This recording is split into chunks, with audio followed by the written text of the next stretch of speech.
Creative Magic Club.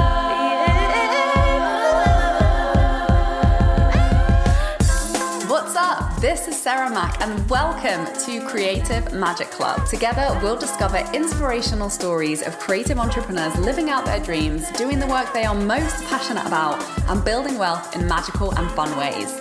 While building a six-figure income as a writer and coach, helping other women to launch their dream businesses, I've connected with so many incredible people and seen it proven again and again that you can thrive financially doing whatever it is you are passionate about. I'm here to share life-changing strategies for mindset, making money, and reaching more people with your work in a business and life filled with creativity, freedom, and fun.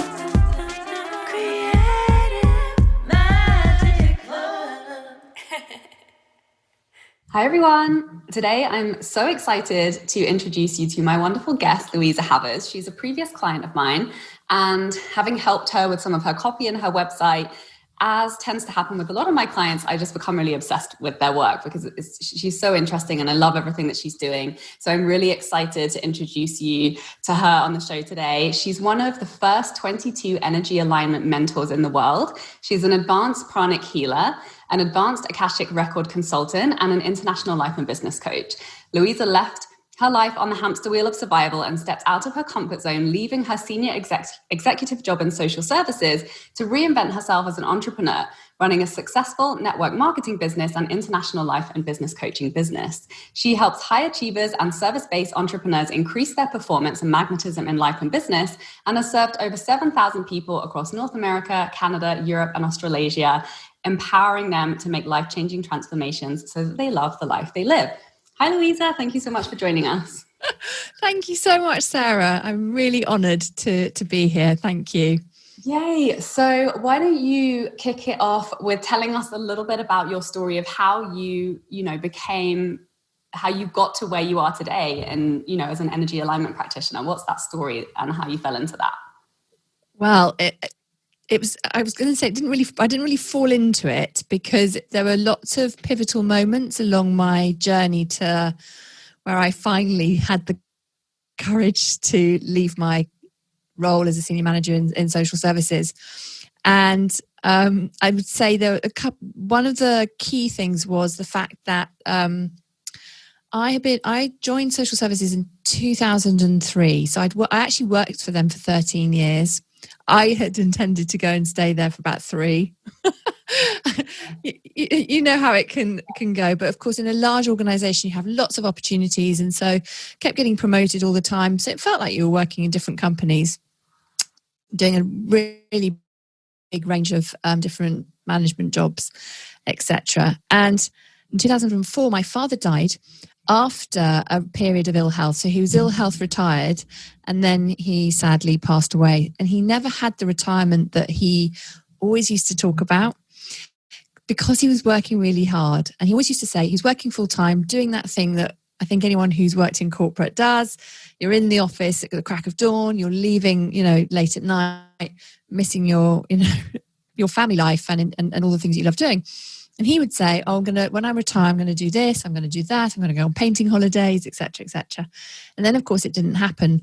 And then I found myself repeating the cycle. And that's what started to infiltrate into me of thinking, is this really it? I'm going to literally be working my way to the grave and not having time for a more fulfilling life. And then what started to happen was I wasn't taking action quick enough. So the universe decided to give me a nice big dose of ill health and burnout. I know that story. You know that one as well? Yeah. Yeah. So that was like my big wake up call of, right, hang on a second. Do I really, I got shingles, which is one of the things my dad had at one point as well. And I then got post-virus chronic fatigue, I think that's what they called it, for about 6 months. I was just like knackered, sleeping all the time. Didn't have that, energy to do all the things that I loved doing. And for me, that was the turning point of really recognizing, hang on, what do I really want to do? What do I love doing? Because at that point, actually no, because I was so busy. And then through my network marketing business, where I actually started thinking, right, I've got to give myself a pay rise. I've got to start step by step changing what I'm doing. I refound my love for personal development and was introduced to energy work. And then it was like, my word, what have I been missing by spending all my time working and working in someone else's business? And of course, the more senior you become in a huge organization, you're just chairing business meetings, making difficult decisions. And it just was sucking the life out of me.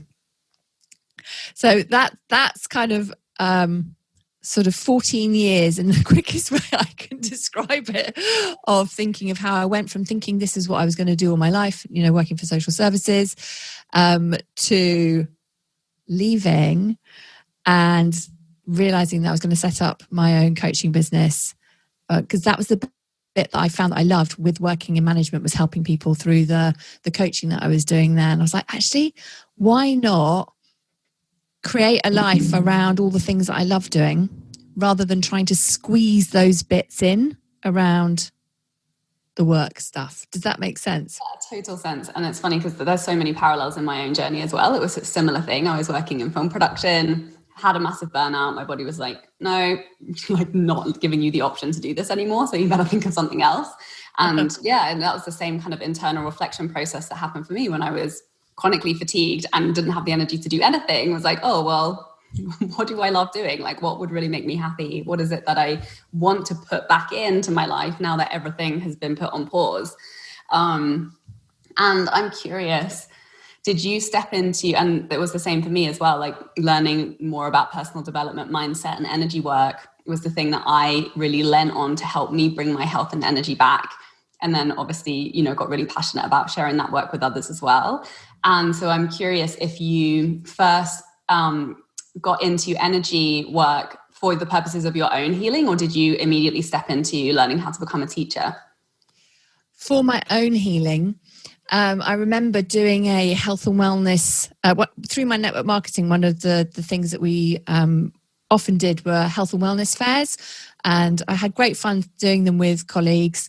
And one of my friends who was in my network marketing team, or still is in my network marketing team, is the Pranic healer. And she was raving about Pranic healing. And I didn't, I thought of it as being like Reiki, didn't really know what that was. And I remember doing this event where we had put on a charity event for a dear friend of hers who has now sadly passed away from cancer. We were raising money for her. So we had got about 30 or 40 people together for this amazing health and wellness night. Everyone had bought tickets. All the money was going to this young lady's charity. And it was wonderful because we had all these other practitioners there as well. And I remember seeing this lady doing pranic healing. I could see it out of the corner of my eye because I was doing the presentation. So I couldn't go over to her and, ask her as the evening was going on. But at the end, I went up to her because all evening I had seen her seemingly just waving her hands over people. It looked like she was doing nothing. And then people getting up and going, oh my God, that was amazing. I was like, what on earth is going on over there? So I went over and I just said, I'm really curious. Kate, my friend, keeps raving about this. I know it's really late because it was like 11 o'clock at night by then. Any chance I could, see what are you doing? And I will never forget because she got me to sit down in like a receptive meditative position. And she just asked me to close my eyes. And then she said, you give me like a stress relief. And I felt her come over and work on here on this side of my body. And so I told, anyway, so then it finished. It was only about 10 minutes long. And when she finished, she said to me, how was it? And I said, oh, it was amazing. Actually, I felt you when you came over and worked on this side of my body. And she went, I didn't move. And I was like, what do you mean you didn't move? I felt it. And that literally just opened me up to, because I knew how I felt. I knew I'd felt her, but she was, 6 feet, 8 feet away from me and hadn't moved. And so that for me just really wanted to explore that journey for myself and being able to do pranic healing, myself and my family. But then I just got addicted to it because the more I learned about it, the more all the it was like the missing link for me, energy work. I've got a background in psychology, a degree in psychology and postgrad in counselling and stuff. And having done management for years, you're working with people all the time. So psychology has always really fascinated me. But it was the bringing in the energy piece, just got everything clicking into place. Because, of course, in psychology world, they don't really talk about things in terms of frequency and vibration and how you can actually feel things energetically. So that's how I got into it. So pranic healing was my sort of the gateway into the energy world for me. Yeah, it's amazing. And I think, and it does come across as being really magical purely for that fact, because people aren't really talking about it. You know, especially in England, I find as well, like definitely more in North American health and wellness communities. But it was the same for me too. When I was recovering, you know, I was doing everything. I was doing all the research, taking all the supplements, you know, shifting my self-care, my exercise, like reducing stress, you know, eating really well, getting coaching, getting therapy. And then I just got to that point where I'm like, I'm doing anything and I feel there's another level. And then that's when I started working with energy healers, and so much started shifting for me. Well, it was initially the mindset piece that led me to the energy work, because I find, yeah, once you shift your mindset mindset and energy are very closely related, but I feel it's like when you put the program in, like on the Google search in your brain of like, this is the result that we want, you know, my intuition brought me to these solutions. And I was like, oh yeah, it's the easiest way to shift things. And I'm really happy that we're talking about it, because I want more people to know about it, because it's so powerful and can really shortcut your progress, whether that's on healing, you know, shifting to a new life direction, creating bigger results in your business. Like I've really, you know, what people talk about, creating quantum leaps, when you suddenly go from here to like here, thanks to doing the energy work. So I'm really curious to hear a little bit more about how you incorporate that when you're working with people who are building businesses, and, you know, what are some of the common, you know, like blocks or problems that people come to you with, and how do you go about shifting them using energy work?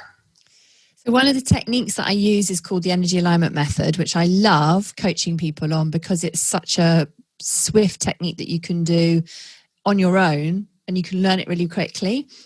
Also, as practitioner working with somebody, I can see what's going on for them, because we use muscle testing as to find out, to hack the subconscious and to find out what's going on in your energy field, or your human Wi-Fi, as I call it. So thinking of your aura, your energy field, sending out, holding thoughts, emotions and beliefs, all your memories, all your experiences, all in your field, sending out messages to the universe and attracting back more of the same to you.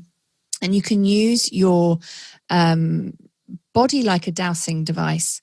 And by asking simple yes and no questions, you can find out what beliefs you're holding, what emotions you're holding that are holding you back in a specific thing. So, for example, I see a lot of my clients who are building their coaching businesses online, visibility, fear of visibility, being visible, things that have happened to people. You know, when we have to do reading out loud when you were a kid at school, and the teacher might not have been very kind to you, or perhaps somebody mocked you when you didn't read it right, for, you know, whatever it might be. We've all got those memories of what happened to us at school suddenly start to pop up disguised when you're running your own business, and you might not logically make the connection, but your energy field remembers. And so then it manifests as procrastination, things going wrong, the tech not working, whatever it might be.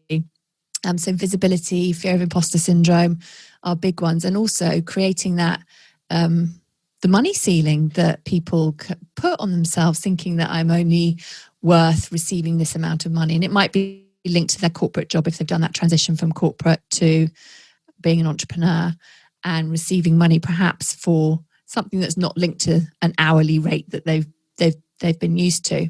And that's what I love about being able to do the energy work with people, because I think you're never finished. You know that you need to do so much more mindset and energy work that you think, so that you can manifest things more quickly and have more success that you want. So with the energy work and the strategy, then you are good to go in terms of building a business, because you need I think you need both pieces.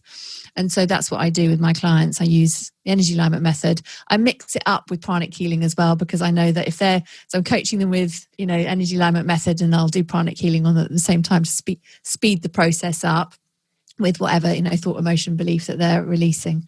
And then I also work with the Akashic records as well. So I get intuitive downloads and guides, sending messages so that I can share those with clients as well.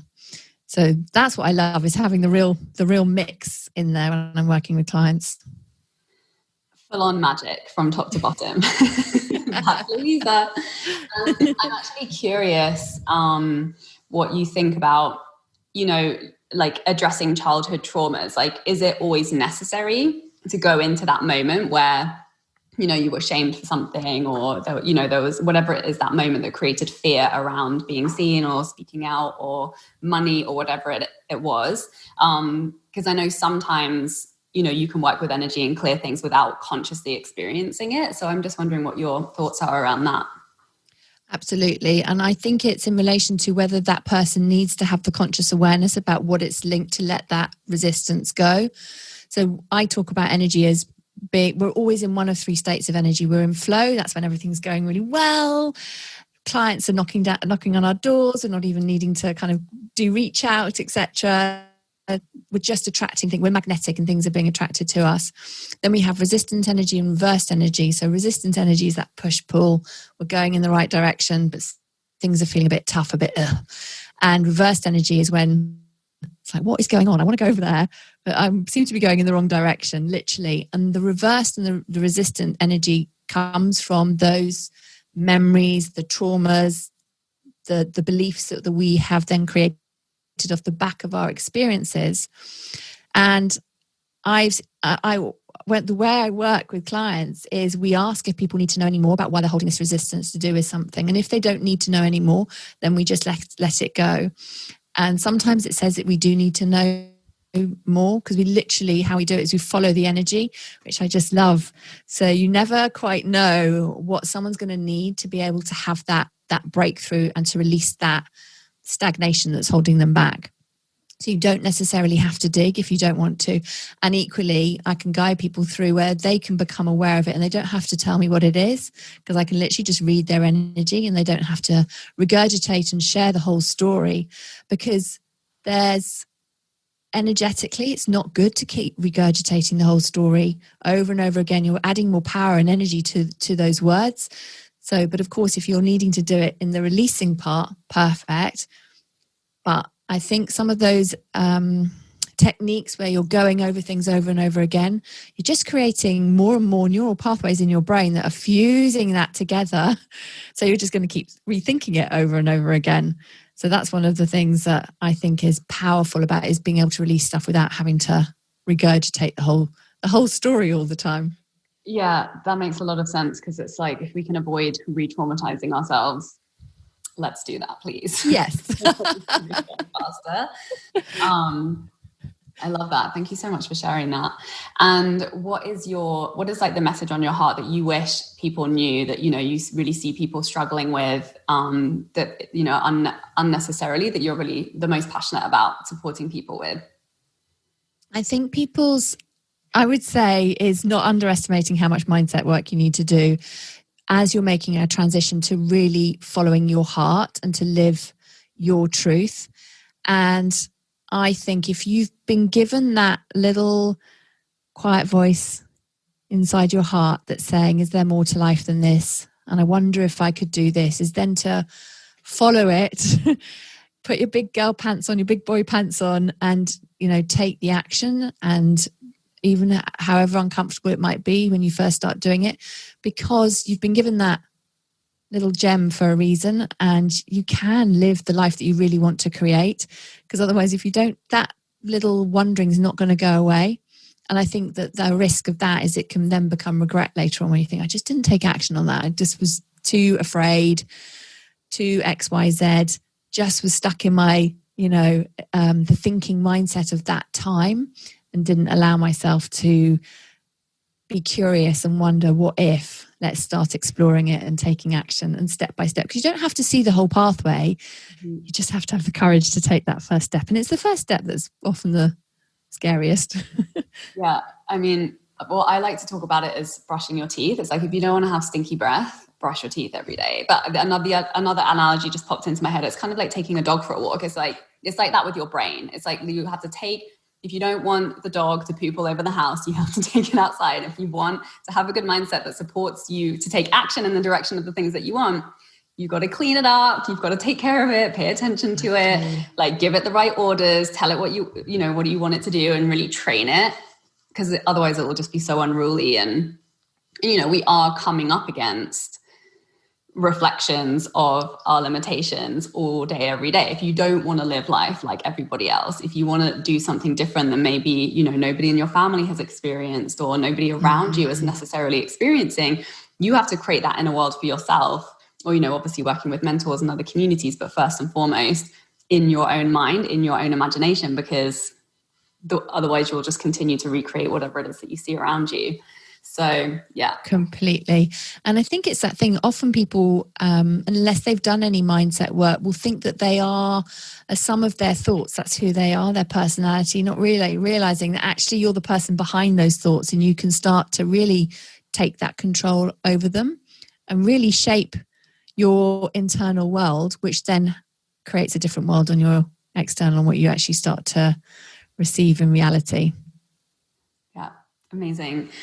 Do your mindset work, people. Get up every day, do it. Even if it's for 5 minutes a day, it makes a difference, right? Yeah. Like teeth, it can literally take you 2 minutes, but maybe you're going to have more confidence to like kiss that person you're on a date with when you brush your teeth. That could end up changing your entire life. Like maybe you're going to, it's the same. If you do your mindset work, you're going to, ask for more money, or ask for the sale, or, take the action on that habit on that day, day after day after day after day. And it will, transform your future.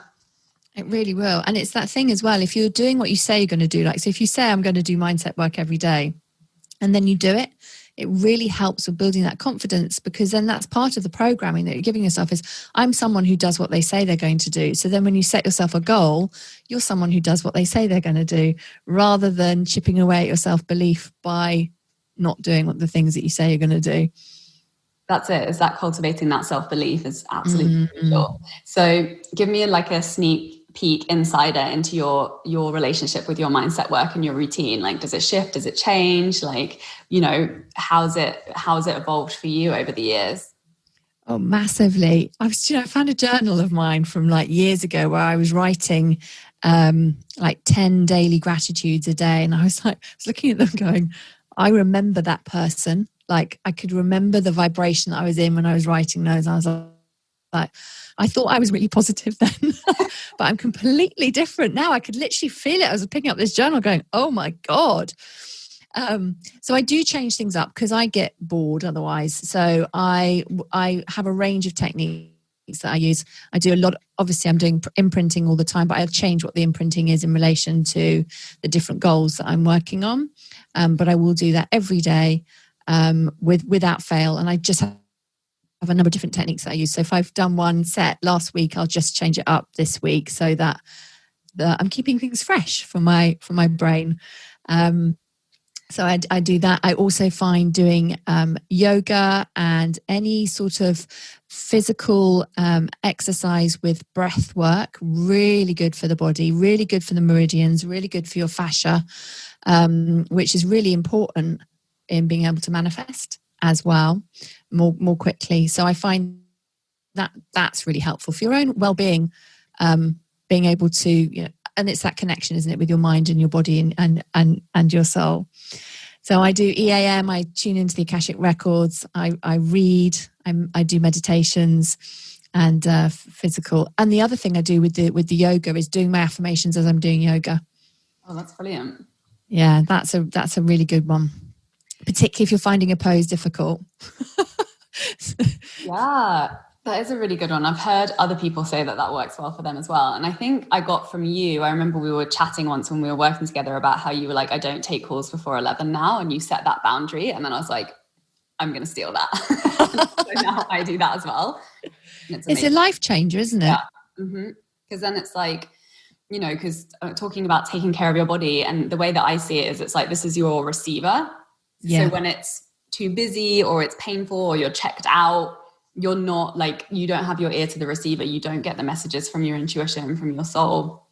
You know, those little hits and that guidance that can completely change the course of everything. So, you know, one of the biggest things that I am like obsessed with is getting good sleep, obviously, as somebody who's a burnout recoverer, because again, that's another thing that is just degrading the way that most people live and has become like a social norm that, you know, people watch screens late at night, people just drink coffee in the morning, people, you know, drink alcohol and like stay out late, and that's a cultural norm. So you really have to resist that in order to protect that rejuvenation time for your body. And it, you know, it takes a conscious choice, especially. And I think this is why sleep is so hard, because your decision making capacity at the end of the day is at its lowest. So that's when you're just like, oh, I'll just like watch a couple more episodes on Netflix, or I'm just gonna stay on YouTube in my phone, you know, rather than like turning all the screens off and like actually winding down and going to sleep.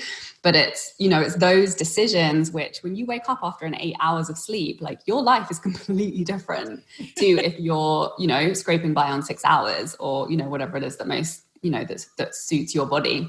Yeah, completely. And obviously we can now choose to not do anything before 11 because we've got our own businesses. But I remember trying to fit in doing personal development work before 8 o'clock in the morning, so I had to get out the door to go to work. Thinking, it just makes me exhausted thinking about that now.